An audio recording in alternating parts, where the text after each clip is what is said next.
रानी तो सारा सारा दिन कमरे में बंद रहती है, कोई काम भी नहीं। मैं तो बोर हो जाती हूँ, क्या करूँ। तभी मीना की सहेली रीना उससे मिलने आती है। अरे मेरे घर का भी यही हाल है, बेटा ऑफिस और बहू कमरे में बंद, समय काटे नहीं कटता।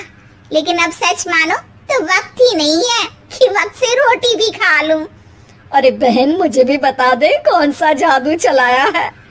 मैं भी अब जिंदगी के बचे कुचे दिन आराम से काट लूं। दीवारें देख देख कर तो बोर हो गई हूँ मैं। रीना मीना को एक स्मार्टफोन देती है। ये ले, ये है वो छड़ी जो जादू करती है।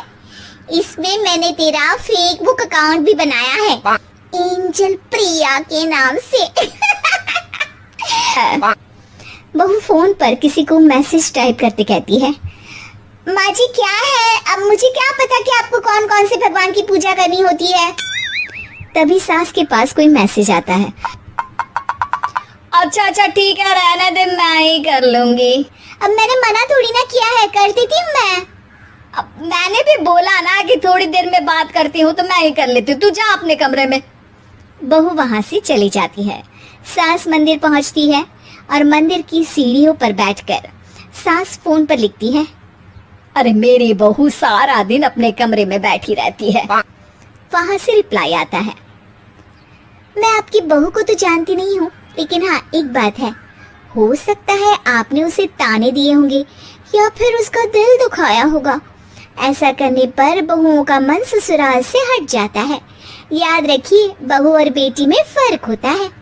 सास घर जाती है और बहू से बड़े ही प्यार से बात करती है, उसके लिए खाना बनाती है, उसे गिफ्ट में साड़ी भी देती है। जिसके बाद अगले दिन, माँ जी चलिए, आज मैं भी आपके साथ मंदिर चलती हूँ, आते वक्त भोले भैया के गोलगप्पे खाकर आएंगे। अरे हाँ बहू, ये तो अच्छा है, चलो। सास मन में सोचती है कि उसकी फेसबुक वाली दोस्त कितनी अच्छी है। उसके समझाने से उसे उसकी बहू वापस मिल गई। वो बहू को अपनी दोस्त के बारे में बताने का सोचती है, लेकिन फिर चुप हो जाती है। बहू फोन पर टाइप करती है, मेरी सास मुझे नौकरानी समझती है, एक गिलास पानी तक खुद नहीं लेती। मन तो करता है कि बोल दूं, मैं बहू हूँ, कोई नौकरानी नहीं। वहाँ से रिप्लाई आता है, देखो तुम्हारी सास को तो मैं भी नहीं जानती, लेकिन वो बुजुर्ग होंगी। पूरा जीवन उन्होंने घर गृहस्थी चूल्हा चौका में निकाल दिया। और फिर तुम ये भी मत भूलो कि जिस पति पर तुमको इतना गर्व है, उसे भी शिक्षा उन्होंने ही दी है। तो जिसने तुम्हें इतना दिया, क्या तुम उनकी थोड़ी सी सेवा नहीं कर सकती? बहू भी अगले दिन से सास का सारा काम करती, उनके पैर दबाती, उनका ख्याल रखती, उनके साथ घूमने जाती।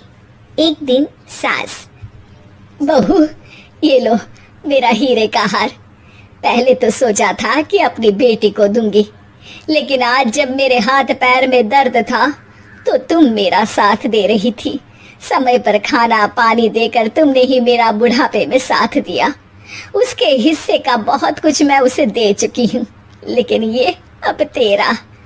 बहू तो ये देखकर खुशी से उछली जाती है। वो सास को गले लगाकर कहती है, माँ जी आज सच में बहुत अच्छी है। भला हो उस एंजल प्रिया का जिसने मुझे आपसे वापस मिलवा दिया, वरना मैं तो हमेशा आपको गलत ही समझती। मैं तो सोचती थी काश वो एंजल प्रिया मेरी सास होती। क्या नाम लिया बहू? एंजल प्रिया तेरी फेसबुक फ्रेंड है? हाँ माँ जी, वो बहुत अच्छी है। उन्होंने ही मुझे बताया कि सास की कीमत क्या होती है। अरे बहू, कहीं तू प्यारी पिंकी तो नहीं? जी माँ जी, मैं ही हूँ प्यारी पिंकी। क्यों? सास बहू को गले लगाकर कहती है, मैं भी यही सोचती थी कि काश प्यारी पिंकी मेरी बहू होती। शुक्रिया बहू।